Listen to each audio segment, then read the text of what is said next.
무조건 반복해. 네 얘기하지 말고 앵무새처럼 반복해. 얘랑 나랑 의견이 다를 수 있잖아요. 근데 그거를 공격한다. 얘가 나를 싫어한다. 이렇게 받아들이는 경우가 되게 많다고 저는 요새 느껴요. 초등학교 아이들은 정말 그 별 사소한 거라고 느끼는 일들도 크게 다가와요. 그래서 항상 선생님한테 와서 얘기하고. 너가 이 반 안에서 사는 동안은 그 거리 두는 법을 좀 배워야 된다. 세 번째 주제인데 이게 가장 좀 어려운 주제 같아요. 이제 갈등 다루기입니다. 갈등은 여러 사람이 모인 자리에서 항상 발생하기 마련이잖아요.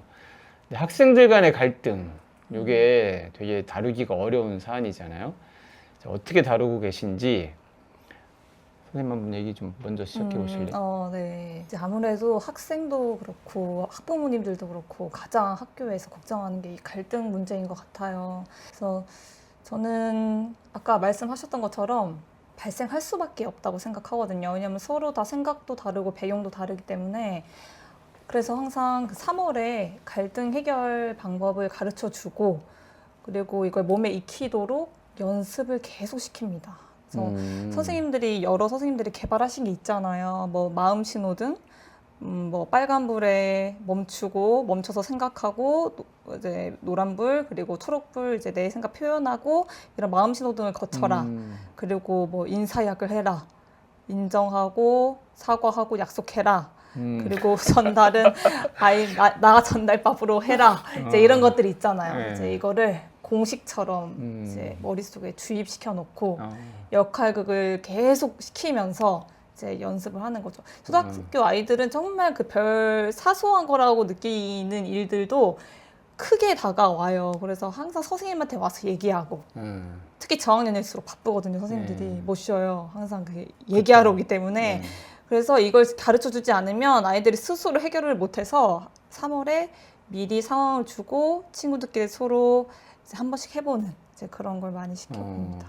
상황극 같은 걸 만들어서 애들이 네. 연습해 볼 수 있는 기회 같은 것도. 그쵸. 주죠. 뭐 그냥 뭐 친구가 지나가다가 내 연필을 떨어뜨렸다. 이런 걸로도 싸움이 나잖아요. 이제 그런 상황에서 너가 내 연필을 어쩌고 저쩌고 하면서 이제 그걸 연습을 해봐요. 근데 아직은 이게 익숙하지 않으니까 초등학교 아이들은 정말 그걸 말하는 것조차도 힘들어하거든요. 자기 감정을 말하는 것조차도. 그래서 그걸 연습을 계속 해봐요. 이제 그래도 안 되면 저랑 1대1로 제가 그 아이 상대방 역할을 해주면서 이제 해보는 거죠. 그래서 자, 연습했으니까 직접 하고 와 하고 이제 보통 이 선에서 끝나는데 그래도 안 될 때가 있어요. 아니면 특히 고학년의 경우는 감정이 섬세해지면서 문제가 복잡해지잖아요. 그럴 때는 보통 저랑 1대1로 상담을 많이 합니다. 물론 상담을 하는 과정에서도 필요하다면 역할극을 하고요. 해결할 수 있도록 해주는 편이에요. 제가 문제 상황에 직접 개입하는 건 중학년 정도까지인 것 같고 고학년까지는 해결 방법까지만 알려주고 직접 해결할 수 있도록 하는 편이에요.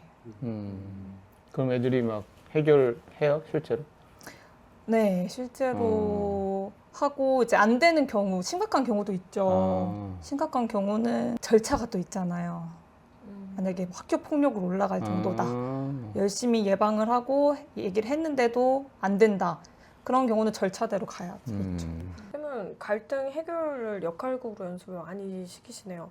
저는 요새 학생 간의 갈등을 점점 다루기가 더 어려워졌다고 특히 진짜 많이 느껴요.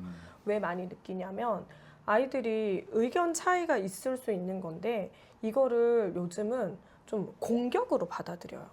그러니까 얘랑 나랑 의견이 다를 수 있잖아요. 근데 그거를 공격한다. 얘가 나를 싫어한다. 이렇게 받아들이는 경우가 되게 많다고 저는 요새 느껴요.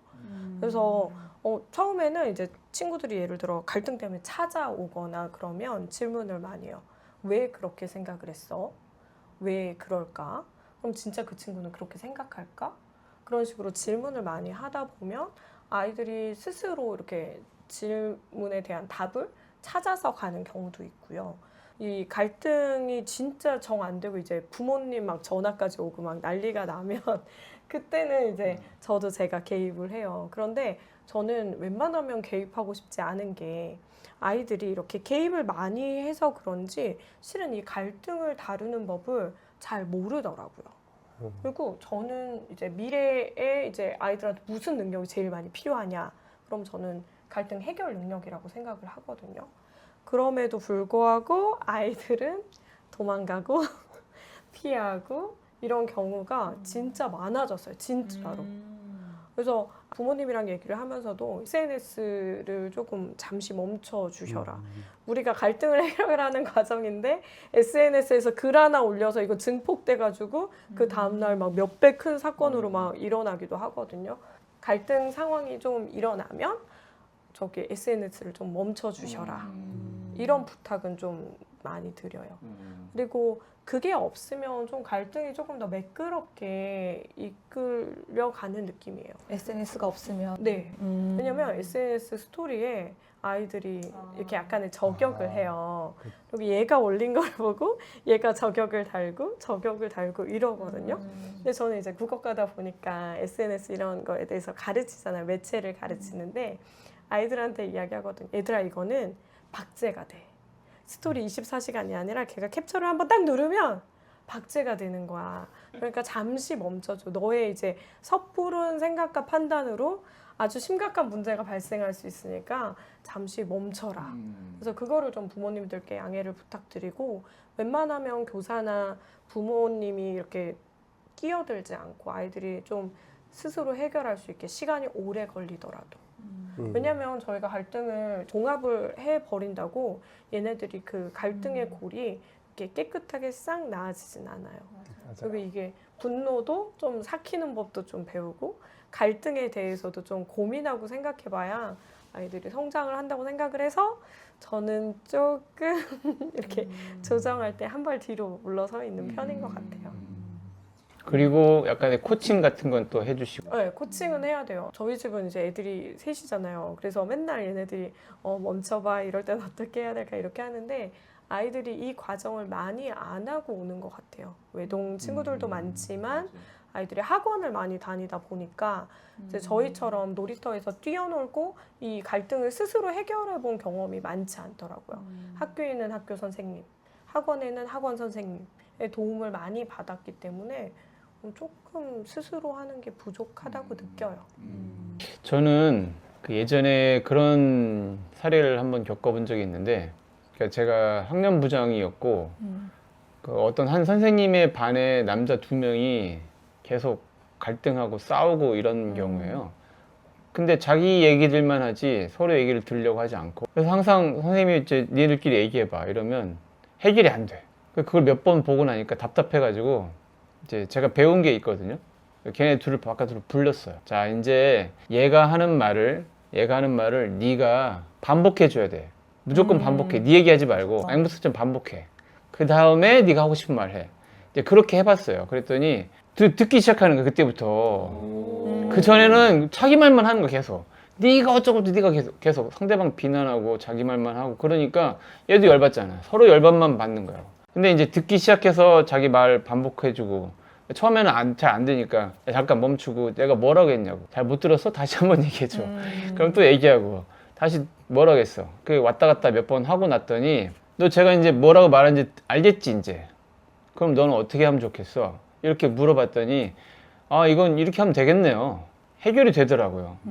며칠이고 계속 그런 게 반복이 됐었는데 그렇게 앵무새처럼 반복하는 연습을 잠깐 하고 났더니 해결이 되는 걸 보고, 어떤 경우는 좀 즉각적인 개입이 좀 필요하구나. 방법만 알면 애들도 할 수 있을 텐데 방법을 모르니까, 또 뭐 그런 방법을 배워본 적도 없고 그 갈등이 반복되는 경우들이 많다. 이런 생각이 좀 들었고, 또 어떤 경우는 애들이 이제 싸워서 듣다 보면 한 3, 4년 전 거를 꺼내요. 아, 맞아요. 초등도 맞아요. 그래요. 네. 네. 더 비슷한가 봐요. 와, 이때는 이랬는데 이러면서 또 얘기를 막 하는 거예요. 그래서 야, 이 갈등이라는 거는 너무 복잡하고 어렵다 이런 생각이 들었는데, 그래도 애들끼리의 갈등에서는 좀 저는 약간 좀 개입을 해서 얘기를 듣고 또 얘기를 서로 듣게 하고 하는 편이에요. 정말 그 존중하고 경청만 잘해도 절반이 해결이 되는데 네. 그게 안 되니까 이게 갈등이 어려운 것 같습니다. 시온쌤은 어떻게? 3학년도 해보고 5학년도 해봤는데 똑같은 것 같아요. 자기가 뭐가 억울하고 뭐가 잘못했고 어떻게 사과해야 되는지를 그 전부터 다 배웠을 텐데 자기가 화가 나다 보니까 그거를 잘 안 하려고 해요. 그래서 아까 선생님들 말씀하신 것처럼 처음부터 그냥 이렇게 하는 거야 라고 알려준 다음에 이제 단순한 싸움들은 최대한 이제 아이들이 한번 해보도록 해요. 그래서 만약에 아까 혜윤 쌤이 얘기했던 것처럼 자기 걸 말 못하는 친구는 저한테 대신 얘기해서 제가 대신 얘기해주고 또 사과받고 사과해보고 이런 식으로 한번 최대한 이제 아이들 생각하도 하고. 근데 이제 저도 5학년 할 때 여자아이들과의 관계가 이제 항상 문제가 있잖아요. 그러면 그 여자애들 5학년 문제가 뭐 초등학교 2학년 때부터 이랬어요. 3학년 때부터 이랬어요. 이게 나와요. 그거는 저도 이제 조금 더 개입을 하려고 하거든요. 그래서 일단 부모님들한테 먼저 알려드려요. 그럼 부모님들도 이제 그 스토리를 다 아세요. 씨는 아이가 뭐 3학년 때부터 이랬고 저는 거리 두라고 했는데 아이가 그 친구밖에 없어서 저도 답답하다 뭐 이런 식으로 이제 어머님들도 이제 그 히스토리를 다 얘기해 주시고 저는 이제 아이들한테 거리 두는 법을 좀 알아야 된다고 얘기를 해요. 왜냐하면 이 24명이 다 맞을 수는 없는 거잖아요. 나랑 맞는 친구도 있고 안 맞는 친구도 있는데 나랑 안 맞는다고 해서 그렇게 행동하는 건 안 된다. 너가 이 반 안에서 사는 동안은 그 거리 두는 법을 좀 배워야 된다. 거리 두면서 배려하면서 하는 거를 배워야 된다 하면서 부모님하고 같이 계속 연락을 하면서 갈등을 물론 해결도 해야 되지만 서로 이제 갈등 더 이상 벌어지지 않도록 노력을 하는 편인 것 같아요. 더 벌어지지 않도록. 네, 더 이제 벌어지지 않도록. 그러다 보면 얘네도 이제 서로 선을 넘지 않으니까 오히려 그냥 무난하게 그냥 1년이 지나가기도 하거든요. 네. 약간 봉합은 하되 더 커지지 않는 정도로 마무리되는 것도 상당한 해결이라고 봐요, 저는. 네, 그러면 민주주의. 야, 이건 제가 이걸 생각하면서 이거를 좀 했으면 좋겠다는 생각은 있었는데 너무 추상적인 얘기다 이런 생각이 들었어요. 질문이 학생들은 민주주의를 어떻게 경험하고 있나, 또 선생님은 어떻게 민주주의 가르치고 있나 이거예요. 그러니까 우리가 지금 얘기했던 거에 사실은 이제 민주주의에 대한 다양한 이야기잖아요. 애들은 학교에서 과연 민주주의를 얼마나 경험하고 있을까, 그게 좀 계속 저는 의문시 되었거든요. 애들 눈에 봤을 때 좀 공평하고 누구에게든 잘 적용이 되고 또 자기가 어떤 목소리를 내고 싶으면 목소리를 좀 내기도 하고 그래서 의견을 들어보기도 하고 막 이런 현장이 학교가 되어야 할 것 같은데 그런 게 좀 잘 없지 않나? 이런 생각이 좀 저는 들어요. 근데 여러 선생님들은 또 어떻게 생각하시는지 네, 한번 혜령 선생님부터 먼저 한번. 저는 민주주의라는 단어는 너무 크고 어려운 단어인데 이 민주주의가 왜 필요한가 이렇게 생각을 해보면 서로 정한 규칙을 준수하는 선에서 각자 존중하고 개인의 자유를 누리는 게 이게 민주주의가 아닐까라는 생각을 좀 많이 해요.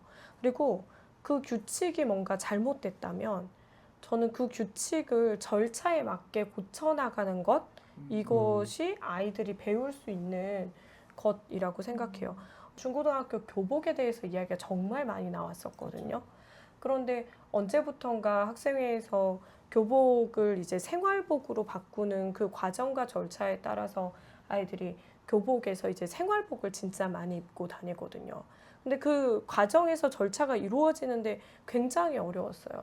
그런데 아이들이 그 과정을 겪어보면서 아, 이게 뭐 하나를 호딱 이렇게 바꾸는 게 아니라 이런 과정과 절차를 밟아야 규칙 하나가 바뀌는 거구나를 경험하고 나니까 아이들이 조금 더 규칙이라는 거에 대해서 좀 많이 생각을 해보게 되지 않았나라고 생각을 해요. 저희도 이런 거 비슷한 것들 많거든요. 저는 아이들한테 질문해요. 그러면 어떠한 방법으로 너희의 목소리를 낼 수 있을까?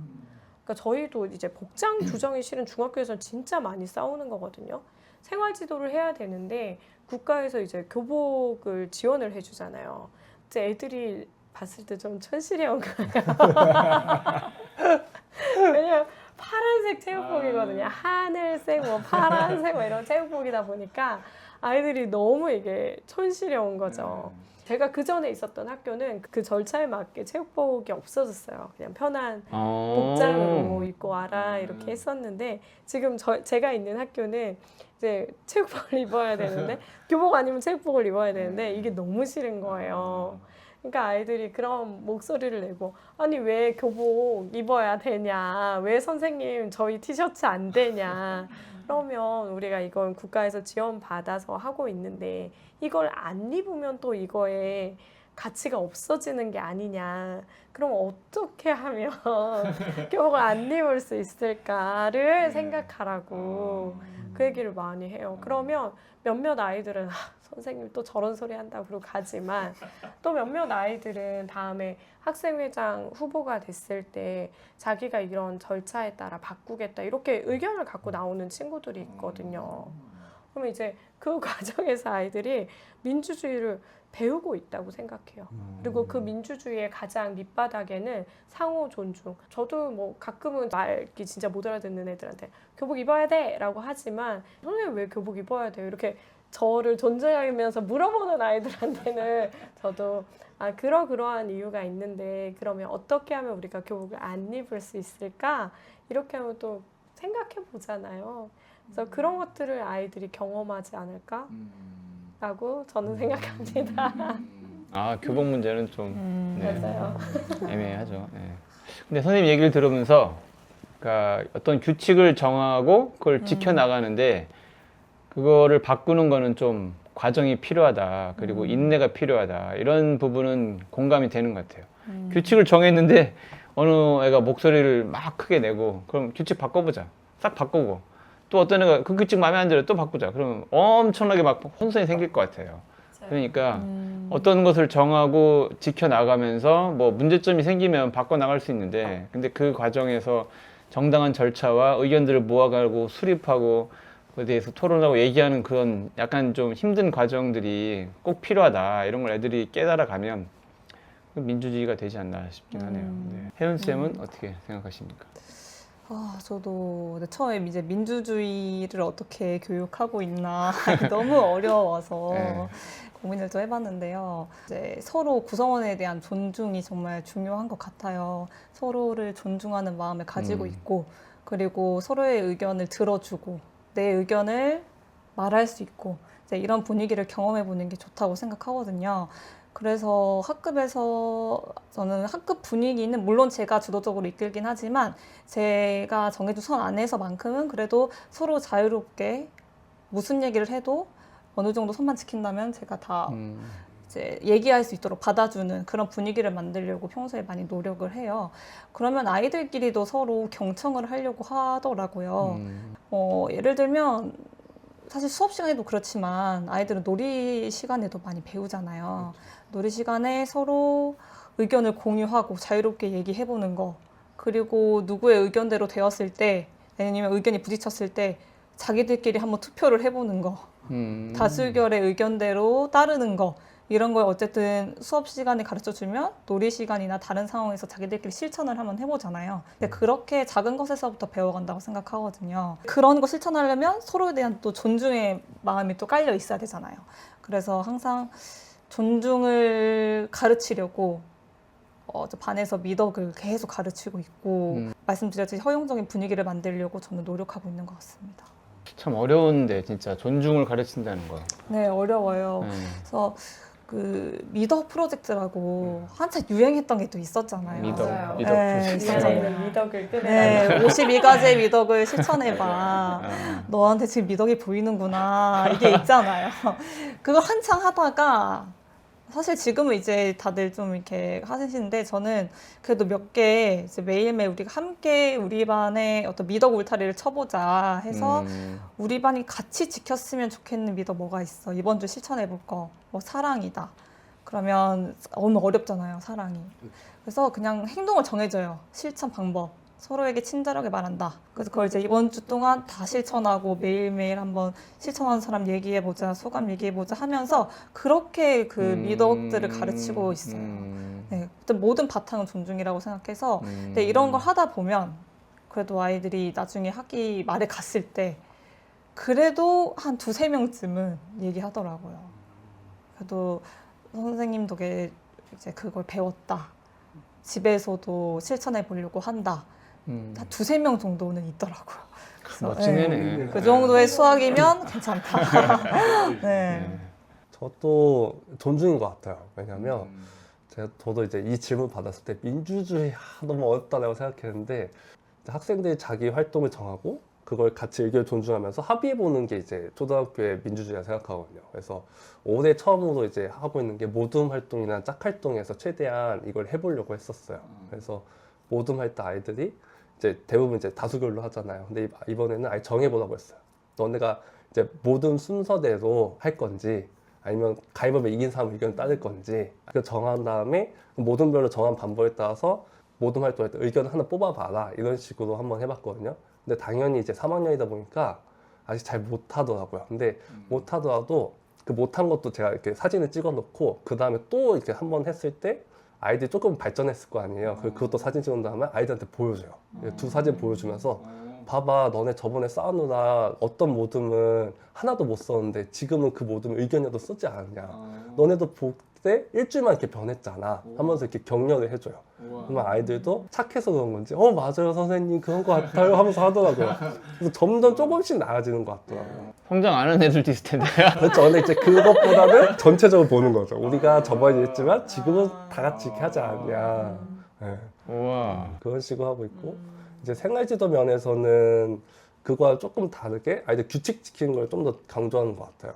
아이들이 이제 규칙 지키는 데 있어서 어려워하니까 그런 거에 있어서 선생님이 좀 더 개입을 하는 것 같아요. 그 규칙은 지켜야 되는 거다라는 거는 알려주면서도 수업 때는 이제 자기들의 의견을 조율해 가는 거 그거라고 생각을 해서 그렇게 지금 하려고 노력하고 있습니다. 네. 아무래도 초등학생 아이들은 규칙이 있을 때 저학년이나 중학년까지는 의문을 가지는 경우는 많이 없는 것 같아요. 또 중학교, 고등학교에서는 이제 교복에 관련된 이야기도 하고 우리가 이걸 왜 지켜야 하냐 이렇게 얘기할 수 있잖아요. 근데 아직 초등학교에서는 크게 그런 경우는 없는 것 같아요. 근데 이제 고학년 정도 되면 의문을 제기하는 경우들도 있어요. 화장 같은 거. 화장. 네. 네. 가장 그렇죠. 핫한 주제인데 네, 이제 그럴 때도 혜령쌤 말한 것처럼 왜 그래야 될까? 이제 규칙에 관해서 얘기하고 이런 것도 민주주의 하나인 것 같아요. 그럼 얘기해 볼까요? 시원 쌤. 다양한 경력을 가진 선생님들하고 같이 얘기 나누면서 나도 저거 해보고 싶다, 나도 저거 해야겠다라는 것들 많이 느꼈던 것 같아요. 제가 아직 경력이 그렇게 많지 않다 보니까 제가 하는 거 안에서만 알고 있었는데 초등학교, 중학교, 고등학교 얘기도 다 들어보면서 아이들 생각이 이렇게 할 수도 있구나, 이렇게 변할 수도 있구나, 그리고 선생님들이 이렇게 하시는구나를 느끼면서 저 스스로 계속 돌아볼 수 있었던 좋은 기회였던 것 같습니다. 너무 감사드립니다. 네, 함께 해주셔서 감사드리고 선생님들의 진짜 이야기 세미지 팟캐스트 함께 해주신 감사합니다. 다음 세미지에서 또 만나요. 구독과 좋아요는 사랑입니다.